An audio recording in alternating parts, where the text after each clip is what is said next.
আজি আমি এই ভিডিঅ'টোত ষ্টেণ্ডাৰ্ড ডেভিয়েশ্যনৰ বিষয়ে আলোচনা কৰিম। মেজাৰ্ছ অফ চেণ্ট্ৰেল টেণ্ডেঞ্চিৰ মষ্ট ইম্পৰ্টেণ্ট মেজাৰটো হৈছে এৰিথমেটিক মিন আৰু মেজাৰ্ছ অফ ডিছপাৰচন বা মেজাৰ্ছ অফ স্প্ৰেডৰ মষ্ট ইম্পৰ্টেণ্ট আৰু মষ্টলি ইউজড মেজাৰটো হৈছে ষ্টেণ্ডাৰ্ড ডেভিয়েশ্যন। চ' আমি প্ৰথমতে ষ্টেণ্ডাৰ্ড ডেভিয়েশ্যন কেনেদৰে উলিয়াই তাক শিকিম আৰু তাৰ পিছত আমি বুজিম ষ্টেণ্ডাৰ্ড ডেভিয়েশ্যনে একচুৱেলি কি বুজায়। চ' আহা ভিডিঅ'টো ষ্টাৰ্ট কৰোঁ। ধৰি লোৱা আমাক কেইটামান ভেলুজ বা অবজাৰভেশ্যনছ দিয়া আছে 2, 4, 6, 8 আৰু 10। এই ভেলুজ কেইটাৰ এৰিথমেটিক মিন কিমান হ'ব? ইহঁতৰ টোটেল ভেলু হ'ব 30 আৰু নাম্বাৰ অফ অবজাৰভেশ্যনছ কিমান আছে 5। চ' 30 ডিভাইডেড বাই 5 ইজ 6। চ' এই গিভেন চিৰিজটোৰ এৰিথমেটিক মিন হ'ব 6। এতিয়া আমি উলিয়াব লাগিব এই ভেলুজ কেইটা মিনৰ পৰা কিমান ডিষ্টেঞ্চত আছে। এই ডিষ্টেঞ্চবিলাক কেনেদৰে উলিয়াম যে আমি ভেলুজ কেইটাৰ পৰা মিন মাইনাছ কৰি যাম। চ' 2 minus 6 minus 4, 4 minus 6 minus 2, 6 minus 6 0, 8 minus 6 2, 10 minus 6 4। ইয়াতে চোৱা যিটো ফাৰ্ষ্ট ভেলু ই মিনৰ পৰা 4 ইউনিটছ কম আছে। চ' আমি ডিষ্টেঞ্চটোৰ আগত মাইনাছ চিম্বল ইউজ কৰিছোঁ আৰু লাষ্ট ভেলুটো চোৱা এই ভেলুটো মিনতকৈ 4 ইউনিটছ বেছি আছে। চ' এই ডিষ্টেঞ্চটো কি হ'ব? পজিটিভ। এতিয়া ইয়াতে চোৱা এই যিকেইটা আমি ডিষ্টেঞ্চ পালোঁ এই ডিষ্টেঞ্চ কেইটাক ক'ব the actual deviations of the values from their mean, বা আমি ইহঁতক চিম্পলি ডেভিয়েশ্যনছ বুলিও ক'ব পাৰোঁ। ডেভিয়েশ্যনছ। যেতিয়া আমি মিন ডেভিয়েশ্যন উলিয়াওঁ তেতিয়া এই ডেভিয়েশ্যন কেইটা এবছলিউট লওঁ। ডেট ইজ নিগেটিভ ডেভিয়েশ্যন কেইটা আমি পজিটিভ হিচাপে ধৰোঁ। কিন্তু ষ্টেণ্ডাৰ্ড ডেভিয়েশ্যন উলিয়ালে আমি একচুৱেল ডেভিয়েশ্যনছ ল'ব লাগিব। এতিয়া আমি কি কৰিম যে যিকেইটা ডেভিয়েশ্যনছ পালোঁ সিহঁতক স্কুৱেৰ কৰিম। -4 স্কুৱেৰ্ড, -2 স্কুৱেৰ্ড, 0 স্কুৱেৰ্ড, 2 স্কুৱেৰ্ড আৰু 4 স্কুৱেৰ্ড। ইহঁতক স্কুৱেৰ কৰিলে আমি কিমান পাম? 16, 4, 0, 4 and 16। এই যিকেইটা নাম্বাৰছ পালোঁ ইহঁতক ক'ব স্কুৱেৰ্ড ডেভিয়েশ্যনছ। ডেট মিনছ ডেভিয়েশ্যনবিলাকৰ স্কুৱেৰ। এতিয়া চোৱা আমি এই স্কুৱেৰ্ড ডেভিয়েশ্যন কেইটাৰ এভাৰেজ উলিয়াম। এভাৰেজ উলিয়ালে কি কৰিব লাগিব? এইকেইটা স্কুৱেৰ্ড ডেভিয়েশ্যনছ প্লাছ কৰিব লাগিব আৰু ডিভাইডেড বাই নাম্বাৰ অফ স্কুৱেৰ্ড ডেভিয়েশ্যনছ। কিমান হ'ব টোটেল? 20 আৰু 20, 40 ডিভাইডেড বাই 5। ইয়াৰ ভেলু কিমান হ'ব? 8। এই যিটো আমি ভেলু পালোঁ 8 ইয়াক ক'ব ভেৰিয়েন্স। চ' ভেৰিয়েন্সৰ মিনিং কি? যে variance is the average of the squared deviations. এতিয়া আমি এই ভেৰিয়েন্সৰ পৰা ষ্টেণ্ডাৰ্ড ডেভিয়েশ্যন উলিয়াম। যিটো ভেৰিয়েন্স পালোঁ এই ভেৰিয়েন্সটোৰ পজিটিভ স্কুৱেৰ ৰুট কিমান হ'ব? √8 ইজ ইকুৱেল টু 2.83।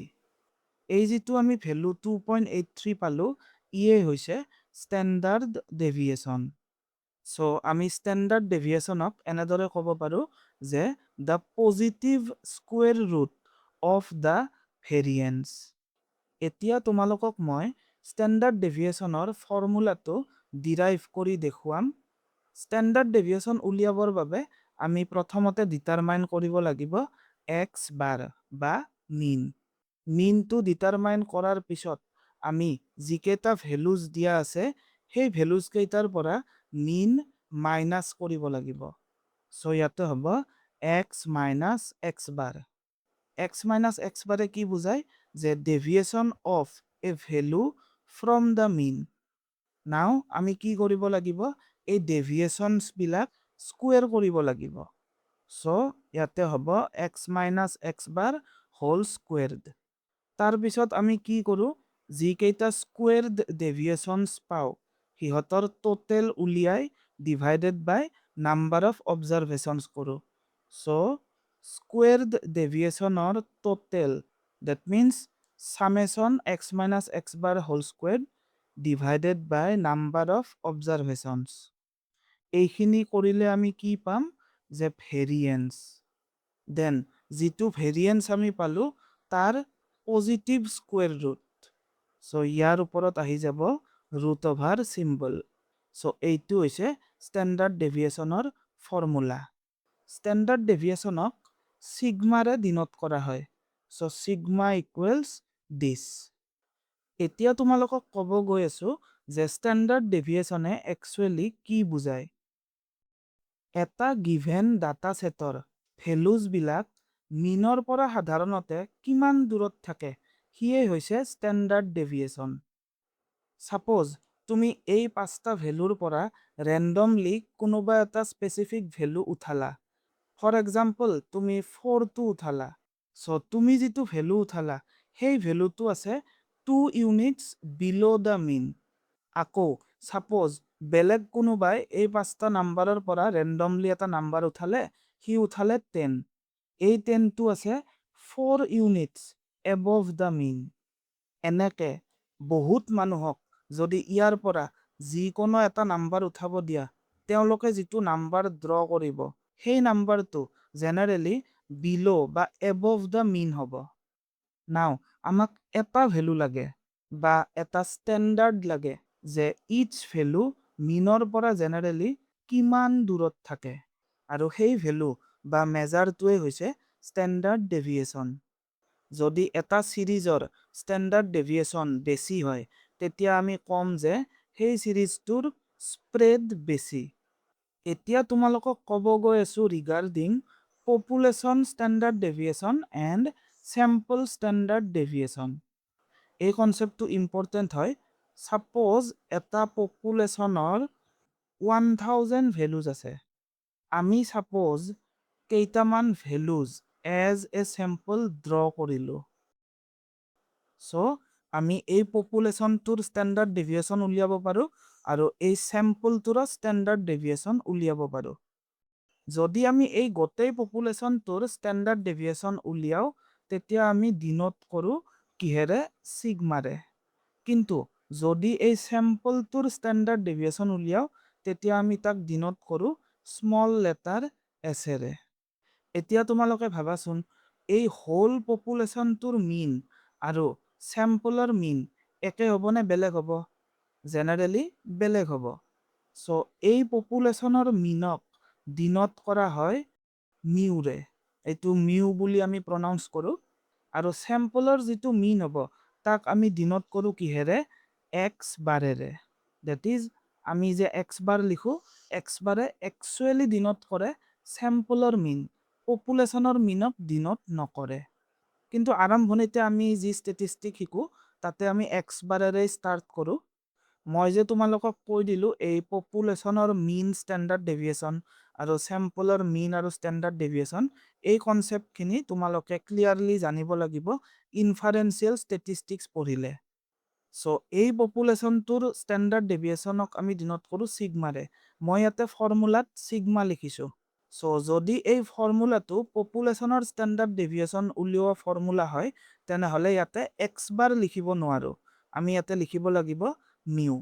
আৰু পপুলেশ্যনৰ চাইজক আমি ডিনোট কৰোঁ কিহেৰে? কেপিটেল লেটাৰ এনেৰে। কিন্তু চেম্পলৰ চাইজ আমি ডিনোট কৰোঁ স্মল লেটাৰ এনেৰে। চ' এই যিটো মই ফৰ্মুলা লিখি দিলোঁ এই ফৰ্মুলাটো হৈছে পপুলেশ্যন ষ্টেণ্ডাৰ্ড ডেভিয়েশ্যন উলিওৱা ফৰ্মুলা। কিন্তু যেতিয়া আমি চেম্পলৰ ষ্টেণ্ডাৰ্ড ডেভিয়েশ্যন উলিয়াম তেতিয়া ফৰ্মুলাটো অলপ বেলেগ হ'ব, যে small S is equal to under root summation x minus x bar whole squared divided by n minus 1. পপুলেশ্যনৰ standard ডেভিয়েশ্যনৰ এই চিগমাৰ ফৰ্মুলাটোত আমি এক্স মাইনাছ মিউ কৰিছোঁ কাৰণ পপুলেশ্যনৰ মিনক ডিনোট কৰা হয় মিউৰে। আৰু যিহেতু চেম্পলৰ মিনক আমি ডিনোট কৰোঁ এক্স বাৰেৰে, চ' ইয়াতে ফৰ্মুলাটোত এক্স বাৰ লিখিছোঁ। কিন্তু ইয়াতে চোৱা ডিভাইডেড বাই n মাইনাছ 1 হৈছে। ইয়াক ডিগ্ৰিজ অফ ফ্ৰীডম বুলি কয়। আমি বেলেগ ভিডিঅ'ত ইয়াক কভাৰ কৰিম কিয় n মাইনাছ 1 হৈছে। কিন্তু তোমালোকে এতিয়া যিহেতু ডেছক্ৰিপটিভ ষ্টেটিষ্টিক্স পঢ়ি আছা, এই ছিগমাৰ ফৰ্মুলাত মিউৰ জাগাত এক্স বাৰো লিখি দিব পাৰা। কিন্তু যেতিয়া তোমালোকে ইনফাৰেঞ্চিয়েল ষ্টেটিষ্টিক্স পঢ়িবা, তেতিয়া ক'ত ছিগমা লিখিব লাগে, ক'ত এছ লিখিব লাগে, ক'ত মিউ লিখিব লাগে, ক'ত এক্স বাৰ লিখিব লাগে, আৰু ক'ত n-1 হয়, এইবিলাকৰ ক্ষেত্ৰত কেয়াৰফুল হ'ব লাগিব। এতিয়া তোমালোকক এটা ইম্পৰ্টেণ্ট কথা কৈ দিছোঁ, যিটো আমি ষ্টেণ্ডাৰ্ড ডেভিয়েশ্যনৰ ভেলু পাম, তাৰ পিছফালে আমি ইউনিট বুলি লিখি দিব লাগিব। যদি গিভেন ডাটা ছেটটোই এক্সামৰ মাৰ্কছ বুজায়, তেনেহ'লে আমি ষ্টেণ্ডাৰ্ড ডেভিয়েশ্যনৰ পিছফালে মাৰ্কছ বুলি লিখি দিব লাগিব। বা যদি ভেলুজবিলাকে হাইটছ বুজাইছে, তেনেহ'লে আমি ইয়াতে 2.83 চেণ্টিমিটাৰ বা ইঞ্চ এনেকৈ লিখি দিব লাগিব।